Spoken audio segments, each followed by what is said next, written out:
이런 와중에 이데일리가 갑뜬금없이 조국 장관을 저격하는 기사를 꺼내놨습니다. 제목이요. 조국, 대우 조선해양 하청 노동자 파업에 후원 동참, 21세기의 충격. 21세기의 충격적인 일이군요, 이게. 조국 전 법무부 장관이 대우 조선해양 하청 노동자 파업의 후원 소식을 알리며 후원금 모집을 독려했습니다. 민주노총 전국 금속노조 산하 거제 통영 고성 조선하청지회는 지난달 2일부터 29일째 파업을 이어가고 있는데요. 노동자들은 임금 마련 후원금을 시민들에게 호소하며 파업 지지를 요청하고 있고 이에 조국 전 장관도 동참하고 있습니다. 그래서 21세기에 이런 21세기의 충격 이거는 조국 장관이 이 노동자 후원에 참여해서 충격이 아니고요. 조국 장관이 직접 멘트를 한 거예요. 지금 이런 일이 일어나고 있다. 하청 노동자들에 대한 이만큼 임금 착취가 일어나고 있다라는 부분을 표현한 거야. 네. 근데 이렇게 붙여놓으니까 조국 장관이 하청 노동자 파업에 참여한 게 제목이 21세기의 충격적인 일이다. 라는 쪽으로 익히는 거잖아. 어떻게 이런 식으로 기사를 써요? 제목을. 거의, 그러니까 이거는 실수로 오해를 하게 만든 기사가 아니고 그냥 오해를 전제로 기사를 조작질하는 거예요.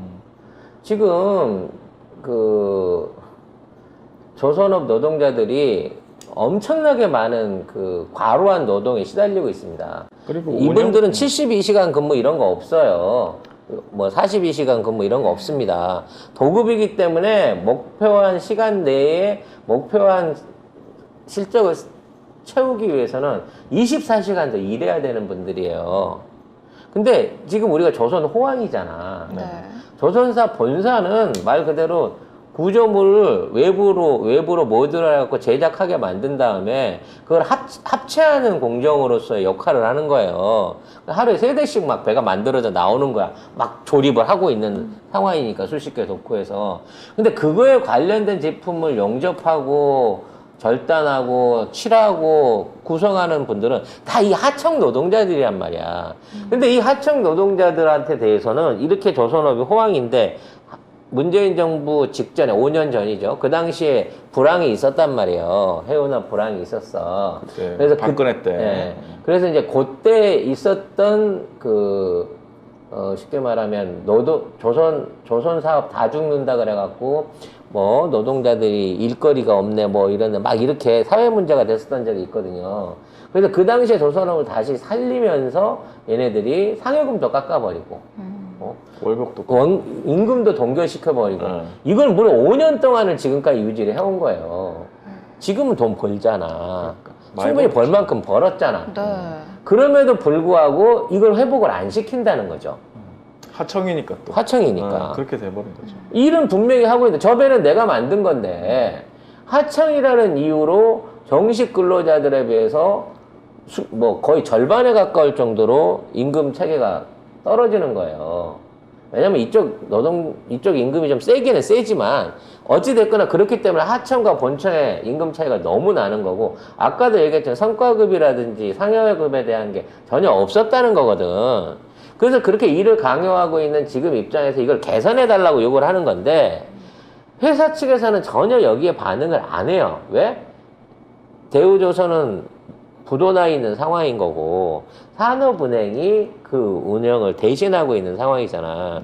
그러니까 은행 관리에 있는 회사이기 때문에 지금 부도회사에서 일만 시켜주는 것만 해도 어디냐라는 식으로 태도를 취하고 있는 거거든. 근데 부도 놔놓고도 너무 오랫동안 계속 일을 잘하고 있잖아.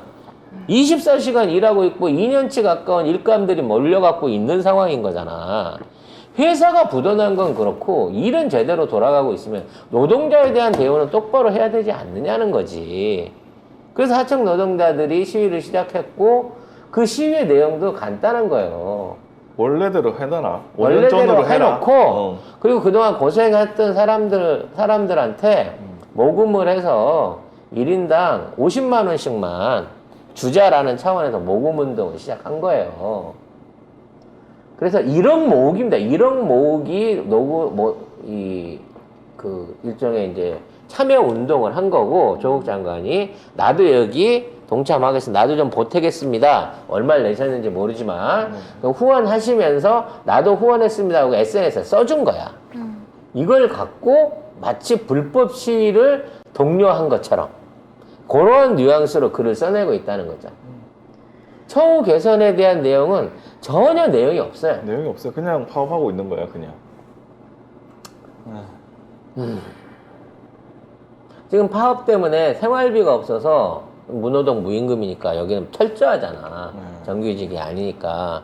하청이니까 더 그렇죠. 더 이상 파업을 이어갈 수 없을까봐 한 사람당 50만 원만 생활비를 나눠주자고 하는 얘기인 거야.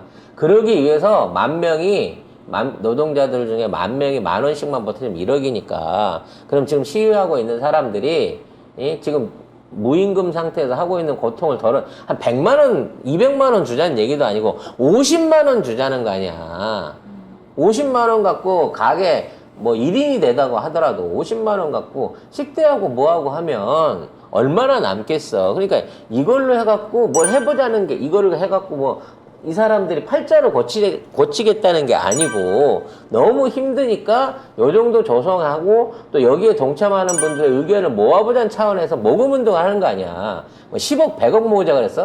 평화의 댐 짓자 그런 것도 아니고. 그래서 여기에 대한 리트윗을 했다고 이걸 이렇게 몰아가고 있는 거예요. 근데 이제 곧 이제 거리에 투사됐다고 얘기 나올 거야, 이제. 어? 노동운동에 관여하기 시작하면서부터 조국이 정치를 시작하려고 한다. 뭐 이런 식으로 또 이상한 소리 써대가면서 또 하나의 차기 민주당의 자원을 어떻게든지 봉합하려고 저렇게 덤빌 거예요. 지금 이 정권이 절대로 곱게 보낼 수 없는 세 사람이 조국, 추미애, 이재명입니다. 이분들이 권한을 얻고 이분들의 역할이 강화되고 이분들이 정당하게 윤 정권하고 붙을 수 있는 위치에 올라서게 되면요. 골치 아프거든. 전부 다 윤 정권의 약점을 너무 잘 알고 있는 거고 윤 정권에 의해서 피해를 보신 분들이에요. 그러니까 이 사람들이 이 정상적인 사회 궤도로 오는 걸 끔찍하게 싫어하는 거지, 얘네들이. 그래서 앞으로 이런 식의 충동질 기사가 더 많이 나올 것 같다라는 생각을 해보게 됩니다. 네. 자, 오늘은 조금만 월요일이니까 방송을 좀 줄여서 해야 되는 날이거든요. 네. 제일 길게 하셨는데요. 그 말을 안 하면 안 돼요? 그냥 끝내면 안 돼요? 그래서 오늘도 조금만 방송을 하려고 했는데, 네. 이게 다 날씨 때문입니다. 날씨 얘기하다가. 경 때문이에요. 네, 맞습니다.